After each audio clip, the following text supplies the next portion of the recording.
이 종목은 대체 왜 시간이고요? 종목별로 한번 접근을 해보도록 하겠습니다. 방금 이야기 나누고 온 만도부터 시작을 해볼게요.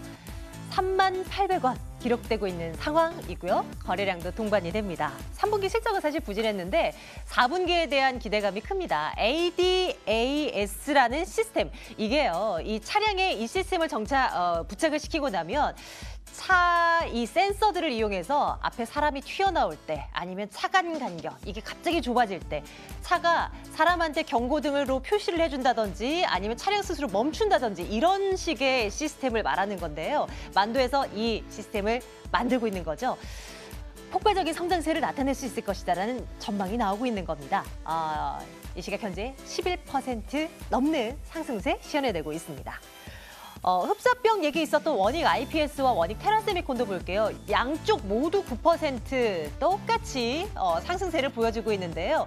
흡수합병 재추진된다고 하죠. 그리고 IPS가 테라세미콘을 흡수합병하는 것으로 양사의 이 시너지가 확연하게 늘어날 것이라고 전망되고 있는 상황입니다. 주가 양쪽 모두 잘 나가고 있는 모습이 확인 가능하네요. 이어서 자동차주들도 보겠습니다. 안 좋은 얘기들 뿐이었는데 오늘은 이런 얘기입니다. 이거 기대 걸어봐도 될까요? 중국 쪽 얘기인데요. 중국에서 그 위축되고 있는 소비 심리를 개선시키기 위해서 자동차를 구매할 때 내는 세금을 이전보다 반으로 줄여주겠다라는 것을 추진을 하는 움직임이 나타나고 있다고 합니다. 확실히 된 게 아니고요. 근데 만약에 이렇게 되면 그 중소형급 차량 모델에 적용이 될 것으로 보이는데 현대기아차가 중국에서 1600cc 이하에서는 판매가 잘 되고 있는 그런 상황이거든요. 시장 점유율을 굉장히 확대시켜 놓은 터라 그래서 기대가 되고 있다는 분석입니다. 기아차는 보합선이네요. 현대차가 2% 가까운 상승으로 현재 진행되고 있습니다. 오늘 자동차 관련주들이 강세를 보이는데요. 서울반도체의 강세도 자동차 쪽에서 찾아볼 수 있습니다. 그 차량용 외장 그 LED 부분이요. 이것이 정말 잘 팔리고 있다고 합니다. 3분기 실적 나왔는데 최고의 분기 실적이 나왔고 주가는 5% 가까운 반등을 도모하고 있습니다. CJ제일제당을 볼게요. 사실 CJ제일제당 오늘 시장에서는 좀 소외를 받고 있는데요. 수급 열어보고 깜짝 놀랐어요. 기관 투자자들이 이 정도면 진짜 그냥 쓸어 모은다라고 표현해도 될 만큼 매일매일 CJ제일제당을 사들이더라고요. 그 덕분에 주가가 지난 폭락장, 수주간 이어졌었던 폭락장 속에서도 버티거나 아니면 올라가는 모습을 보이기도 합니다. 이거 어떻게 볼까요? 32만 7천 원 현재가고요. 전략 챙기겠습니다. 통신주 중에 SK텔레콤이 실적 나왔는데요. 실적 부진하네요. 예상했던 거잖아요. 사실 3분기보다는 앞으로를 더 내다본 채 우리는 주가가 더 간다라고 외쳤었는데요. 그래서 그 실적이 부진해서라기보다 오늘 하락세의 주된 요인이 그동안 방어주로서 잘 버텼잖아요. 시장 반등이 나오니까 그래서 좀 어느 정도의 좀 반대 매물이 나오는 것 아닌가 이런 추측을 해볼 수 있을 것 같은데 어쨌든 그 이유 분석하면서 전략 챙기겠습니다. 반도체주들 오늘 강하죠. 삼성전자, SK하이닉스 2% 이상의 상승세고요. 그 미 상무부가 중국 반도체 기업의 수출을 전면으로 제한할 것이다. 뭐 이런 얘기들 나오면서 혹시 하는 기대감 형성되는 것 같은데 이거를 봐도 될지 한번 보겠습니다. H1 인베스트먼트 한용희 대표와 함께 시장 분석하겠습니다. 대표님 어서 오세요. 안녕하세요. 예, 안녕하세요. 반도체주들에 대한 진단 해주세요. 그 삼성전자, SK하이닉스뿐만이 아니라 중소 반도체주들도 오늘 일단 강한 모습인데 네. 단순 기술적 반등이에요? 아니면 진짜 이 뭐 미국에서 나온 얘기가 좀 기대를 걸어봐도 되는 거예요? 사실 뭐 오늘 코스피 시장이 1% 이상 상승을 하는데 반도체만 빠졌다라고 하면은 네. 뭐 거의 모든 업종이 뭐 5%, 6% 올랐겠죠. 뭐 실제로 뭐 유가증권 시장에서 지금 전기전자 업종이 차지하는 비중이 30% 가까이 되다 보니까 이 유가증권 시장에서는 뭐 이 반도체를 빼놓고 얘기는 할 수는 없는데요. 네. 근데 저는 이 전기전자 업종 중에 삼성전자, SK하이닉스가 하락하는 데는 이유가 있다라고 생각을 하거든요. 그 이유들이 뭐냐면은 지난해까지 이 서버용 D램으로 인해 가지고 굉장히 많이 상승을 했어요. 뭐 삼성전자도 그렇고 SK하이닉스도 그렇고. 근데 SK하이닉스는 실제로 실적을 까놓고 보면은 실적이 되게 잘 나와요. 네. 되게 잘 나오는데 근데 왜 주가가 이렇게 나오느냐? 과연 미래에도 이런 실적을 반영할 수가 있을까?라는 의문점이 있는 거거든요. 그 이유들이 이제 앞으로 좀 둔화될 수 있는 요인들이 뭐냐면은 실제로 대표적인 우리 글로벌 서버 업체들 뭐 아마존이라든지 뭐 마이크로소프트라든지 이런 업체들 설비 투자를 보시면은 점차 감소를 하고 있어요. 그러니까 작년까지 이 서버 증설을 엄청나게 설비 투자를 많이 하면서 늘리다가 그럼 내년에 과연 이 실적이 될 수 있을까라는 의문점이 딱 여기서 생기는 거거든요. 실제로 마이크로소프트 같은 경우는 3분기 설비 투자 규모가 한 36억 달러인데 이게 전분기 대비했을 때는 9% 감소한 수치예요. 그러면은 이거 설비 투자에 대한 부분 지금까지 서버용 드램이 캐시카우 역할을 하면서 잘 이끌어줬는데 네. 과연 미래에도 설비 투자를 할까? 이것 때문이거든요. 근데 잘못 알고 계신 부분들도 있어요. 뭐냐면은 중국이 중국 반도체 업체들이 진출을 했기 때문에 우리나라 그 반도체 업체가 좀 위축을 받을 것이다. 뭐 치킨 게임이 될 것이다. 네. 뭐 그런 부분들은 없지는 않겠죠. 근데 중국이 따라올 수율은 아직은 아니거든요. 기술적인 이 격차가. 웨이퍼 판 네. 하나에 보시면은 반도체를 여러 개 만들 수 있어요. 그 폴리실리콘 갖다가. 근데 아직까지 거기서 완성된 반도체가 몇 개 나오느냐, 한 판에 뭐 10개가 나오느냐, 100개가 나오느냐, 이거의 차이인데 중국이 아직 따라올 수 없는 수율이거든요. 근데 가장 중요한 요소들은 지금 서버용 데이터 업체들이 좀 줄이고 있다는 거. 근데 만약에 여기서 설비 투자를 또 공격적으로 늘렸을 때 다시 한번 이건 반등의 효과가 있다라는 거죠. 그래서 아직은 조금 확인할 때다라고 해서 저는 글쎄요 한번 드리도록 하겠습니다. 투자 의견은 글쎄요 정도로. 삼성전자, SK하이닉스 그래도 뭐 한번 진단을 해봤고요. 오랜만에 또 이렇게 또 강한 모습 보여주니까요. 다음 보겠습니다. 이쪽에서는 좋은 얘기를 좀 들을 수 있을까요? 오히려 오늘 시장에서는 좀 약하거든요. 근데 웬일이에요? 기관 투자자들의 수급이 뭐 엄청나더라고요. 그만한 이유가 있어서 그들도 사들이는 거 아니겠어요?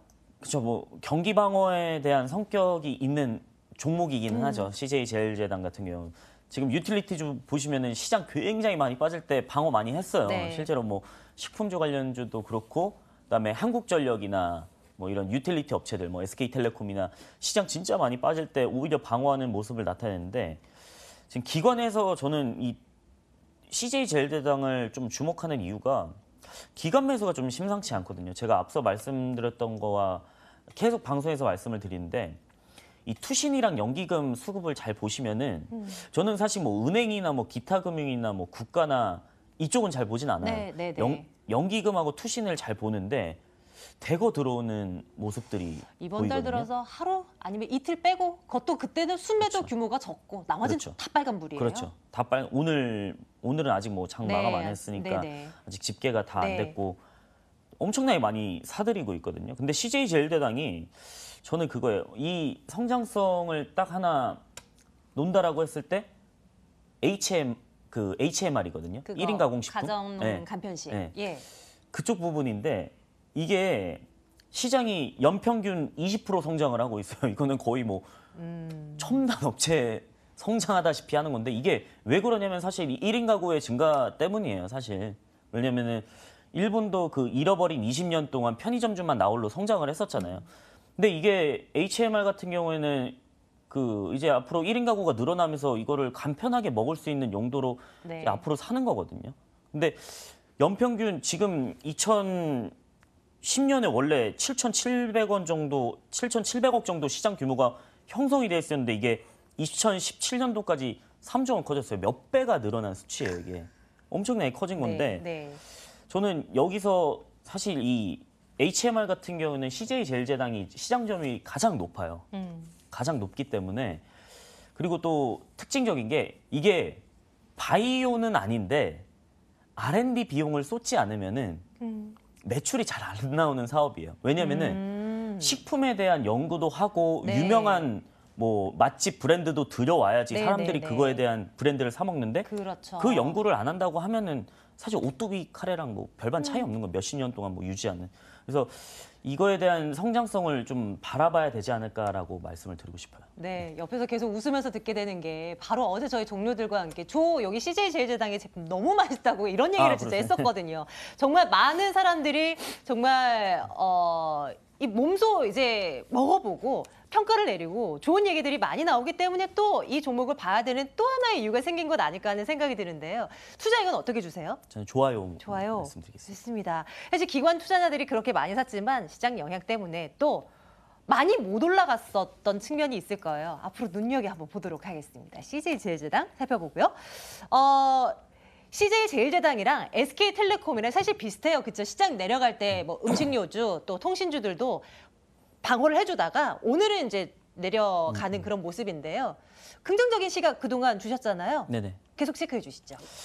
일단 SK텔레콤은 굉장히 많이 상승을 했어요. 올랐었죠. 네.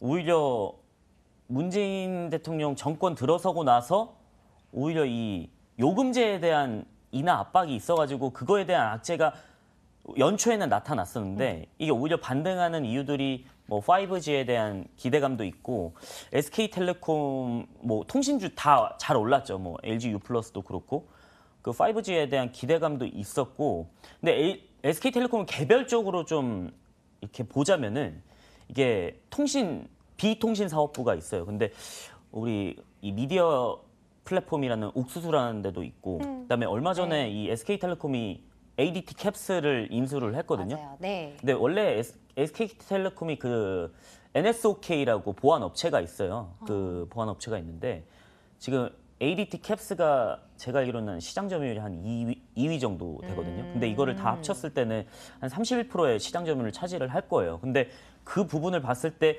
비통신 사업 부문에서 좀 성장성을 찾지 않을까. 근데 이게 돈이 안 되는 사업은 아니거든요. 실제로 뭐 옥수수 같은 경우는 OTT 플랫폼을 개발을 하면서 앞으로 뭐 넷플릭스에 우리나라의 넷플릭스가 된다라든지 그런 부분들이 있기 때문에 거기서 좀 종합 ICT 업체로 좀 바뀌지 않을까라는 생각도 들거든요. 근데 물론 핵심 캐시카우는 통신사업부예요. 통신사업부이기 때문에 그거랑 같이 좀 성장을 하지 않을까라는 생각을 들기 때문에 저는 지금 26만 9천 원에서도 좀 충분히 매력적인 가격이라고 좀 생각을 해요. 왜냐면은 네. 배당 매력도 있어요.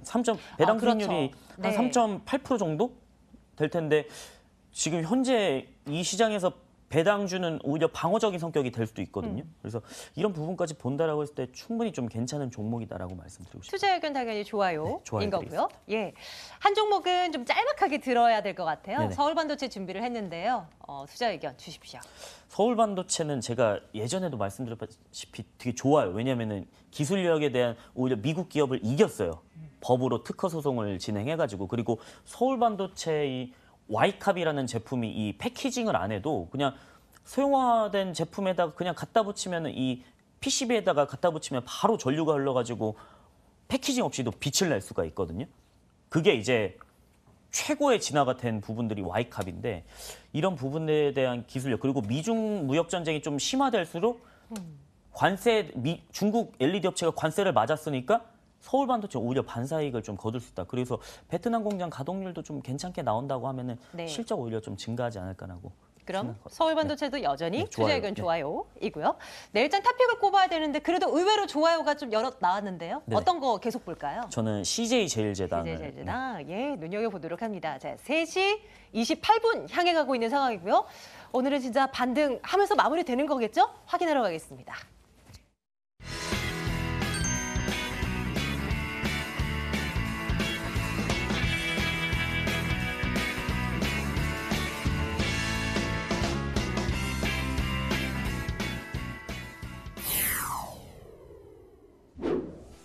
(1990선) 아래를 위협했던 코스피가 반등에 나서고 있습니다. 코스닥도 하락폭을 넓히다가 다시 한번 상승 우위로 전환하면서 이제는 상승폭마저 확대를 하고 있는데요. 호가 분위기 살펴보도록 하겠습니다. 코스피는 단숨에 2010선까지 올라와 있고요. 0.89% 오름세가 포착이 되고 있습니다. 무려 6거래일 만에 반등에 성공했습니다. 6거래일 만에 반등에 나선 건 코스닥도 매 한 가지였죠. 2.15% 오름세가 유지가 되면서 643선까지 단숨에 올라와 있습니다. 시가총액 상위 종목도 살펴보시면요. 일제히 상승하면서 시장에 보탬이 되고 있습니다. 삼성전자, SK하이닉스 낙폭이 과대했다라는 평가를 받았는데 오늘은 나란히 1에서 2% 이상 오르고 있고요. 미중 무역 분쟁 반사이익 기대감에 강세를 보이고 있습니다. 셀트리온 3인방 나란히 상승 위로 전환하는 가운데 셀트리온도 3.44%나 뛰어오르고 있습니다. 오늘은 특히나 삼성바이오로직스 쪽 움직임이 좋습니다. 10% 이상의 오름세 39만 9천 원 수준까지 올라와 있습니다. 코스닥 시가총액 상위 종목도 함께 살펴보시도록 하시죠. CJ ENM을 제외하고 나머지 종목 모두 다 빨간불 켜져 있습니다. 특히나 포스코 캠텍과 HLB는 장중에 5% 이상 하락하기도 했지만 끝내는 상승 우위 전환에 성공을 하면서 포스코 캠텍은 0.61%의 오름세, HLB는 5.76%까지 올라와 있습니다. 셀트린 헬스케어도 탄력이 좋습니다. 2.82% 회복에 나서주면서 69,300원까지 다시 한번 올라와 있습니다. 호가 분위기 함께 살펴봤습니다.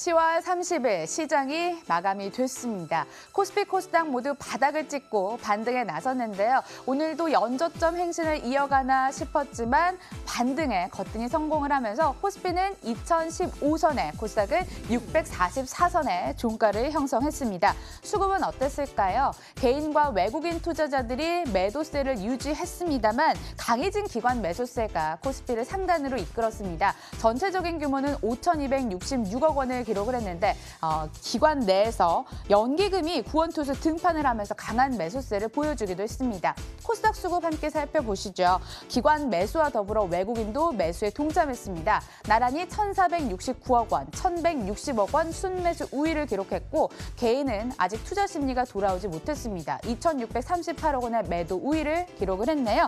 자, 이러한 가운데 두드러진 강세를 보여줬던 두 종목 살펴보도록 하겠습니다. 첫 번째로 삼성바이오로직스가 준비되어 있는데요. 9.79% 강한 탄력은 유지한 채 오늘 장을 마감을 했군요. 39만 8천 원 선에 마감을 했습니다. 분식 회계 혐의 논의가 내일로 재개가 되는데 하루를 앞두고 주가는 강한 상승세를 보였고 기관의 매수세가 유입이 되기도 했습니다. 자, 다음 종목도 더 큰 탄력을 보여준 종목 넷마블이 준비가 돼 있습니다. 전일 대비 14,700원 상승하면서 106,500원 수준까지 다시 한번 올라왔습니다. 2천억 원 규모의 자사주 취득 결정 등의 급등세를 보이면서 투자자들의 관심이 모아졌습니다. 마감 분위기 함께 돌아봤네요.